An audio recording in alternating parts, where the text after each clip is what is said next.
Court of Law number 2. It is something that you need to do.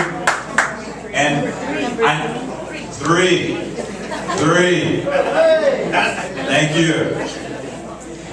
And each and every one of you has contacts. Each and every one of you knows someone that you can invite to participate in this campaign. What we'd like you to do is to look at 10 people on your phone contacts list and to take those 10 people and agree to have those people be someone that you're going to contact. The phone, it's not working now, it's working. And for those people to be somebody that you're going to contact. Just talk louder. I will talk louder. I have known Delores since I started practicing law in Cameron County. At one point, this is going to kick in again. Yeah.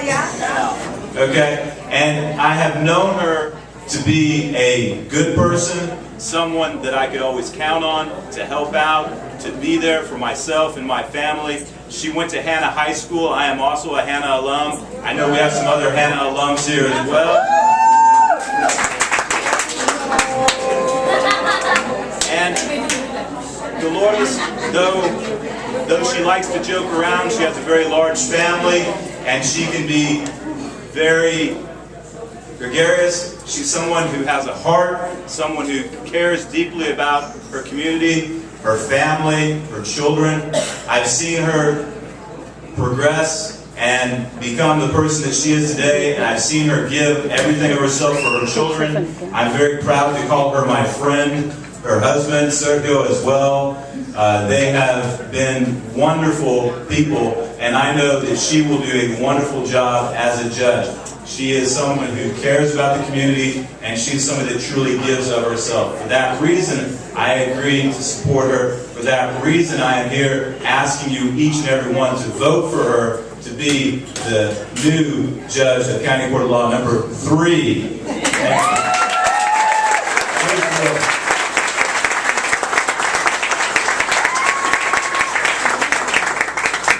Thank you. I hope the microphone works better for me. Thank you very, very much.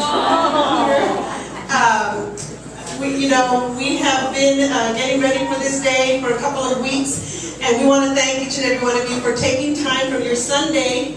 They told me that Sundays was not good for a campaign brunch, and they said, expect 20 to 30 people because it's never good for a Sunday brunch. So I'm here to say that I believe each and every one of us wants change in Cameron County, and that's why we're here today.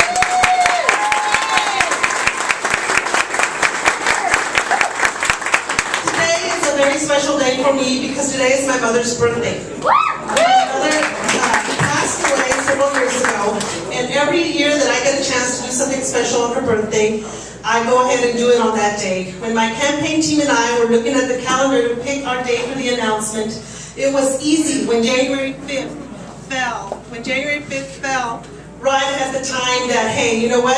That's right after the new year. Even though it's a Sunday, we said we can do it. And here we are today. I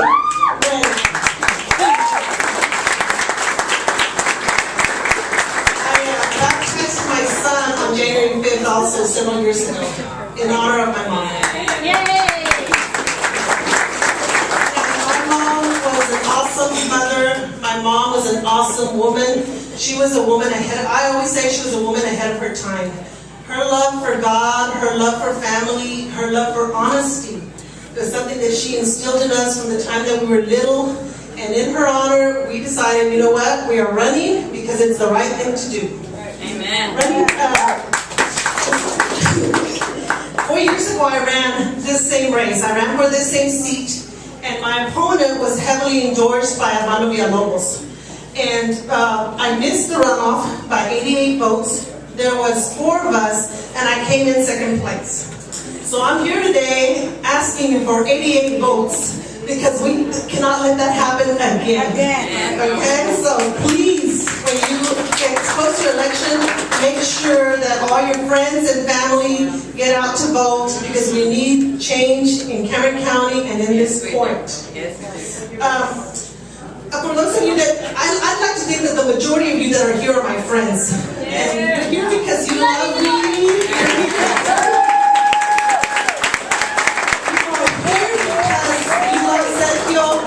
you love Seneca's family, and we know that that's why you're here. And so so most of you know that I was a nurse before I went to law school. I went to nursing school in San Antonio, and I was a registered nurse for 7 years. And it was while I was working as a registered nurse that I met a nurse that was going to law school. We used to work the night shift together in labor and delivery. And she would tell me all about the stuff that she was doing, and she would tell me about the cases that she was studying, and I was so impressed. I was already a bookworm. I loved reading, so she would bring her books and share them with me, and it was fascinating to me, the study of law. And she's the one that encouraged me to go to law school. And so I found in my heart that being a lawyer was a noble profession. Being a lawyer was an honorable profession. So I, like you, am in shock at what has happened to our county. I, like you, am in shock. I, like you, am upset and disappointed about the corruption, the public corruption that has happened in our county. I do not like it. While we have been phone banking and block walking, people have told us, you know what, Delores? I don't want to vote. I don't want a yard sign. I don't want a campaign. And it's because I don't know if I can trust you. And that's what people are telling me. That's why we have such low numbers when it's time to go out to vote. And I tell them, you know what? We can't stay home and let them take it from us. No, right. The democracy belongs to all of us, and we cannot allow them to take it from us. So I try to encourage the people that are meeting while we're block walking and phone banking, and to let them know that we can make a difference. Each and every one of us can make a difference, and that's what we're here to do.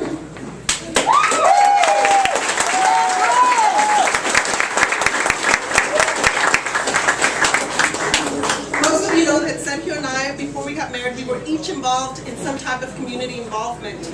Sergio was involved with the Optimist Club, and I was involved with the Brownsville Junior Service League. Sergio played at the Fort Brown, the golf team over there, and I was involved with the Catholic Daughters. So when we got married, we had our daughter Zarate, who's over here in the front of the room. And we started an organization down by the border since Zarate was born with special needs. And Down by the Border has made us fight for the cause of children with special needs. So whatever your cause is, whether it's fighting for the animals, whether it's fighting for the homeless, whether it's fighting for whatever, you have to stay involved. And whether we like it or not, it has to do with politics. When we fight for children with special needs, we have to find out who our city commissioners are. Are they on our side? Our county commissioners, our state representatives? Because they decide where the money goes.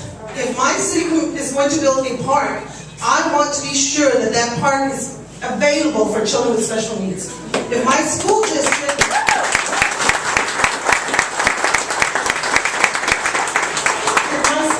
is going to build a swimming pool or a new school, I need to be sure that they're going to make room for my children. Children like my daughter that are special needs.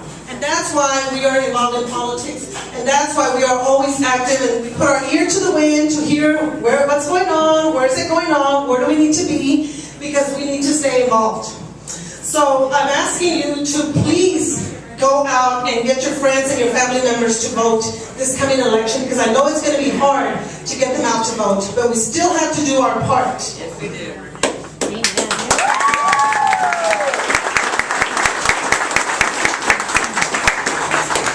A couple of months ago, Sergio, in our involvement with the community, Sergio had sent me to an event, and I had told him, and I said, and the event started like about 10 o'clock, and so I said, well, I'm going to go grocery shopping, and I'm going to go put gas in the car, and then I'll be at the event, and then I'll come back home. And so I get home like about 10 o'clock in the morning, and he goes, hey, what are you doing here? Why are you not at the event? And I said, well, I took the attitude like the people that I've been meeting block walking. I said, well, I really didn't want to go. I didn't know if I was going to make a difference. You know, it was a political event. And he said, oh no. And he gets up from the desk and grabs his keys. He goes, we have to keep fighting. We do have some good people that are elected officials. We do have some good people that don't believe in corruption. And we need to keep on supporting them and standing next to them and electing them. That's what he said.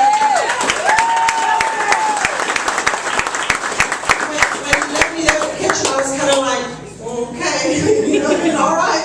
I'm glad that you pick me up when I'm down, because in that way we were able to. He made the event, and he said we cannot not let them take it from us. And a person that is very close to my heart, that comes to mind when it comes about fighting the fight, is my good friend, Elia Lopez.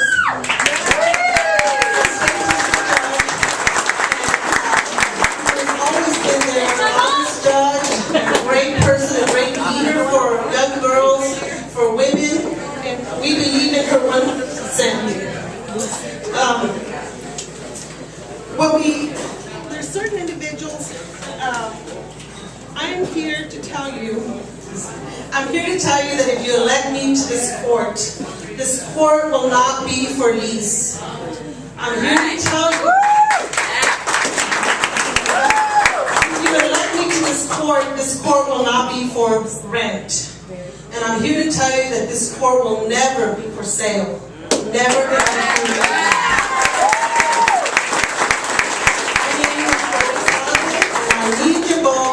And I'm asking your vote to be the next judge of Perry County Court at Law.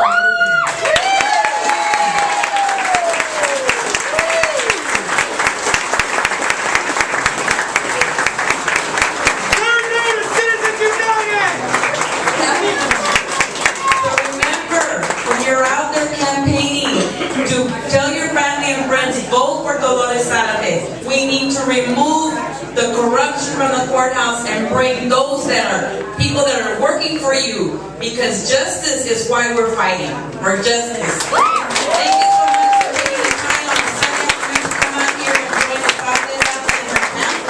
And we wish everyone a safe trip home, and there's still food to eat, so everyone is welcome.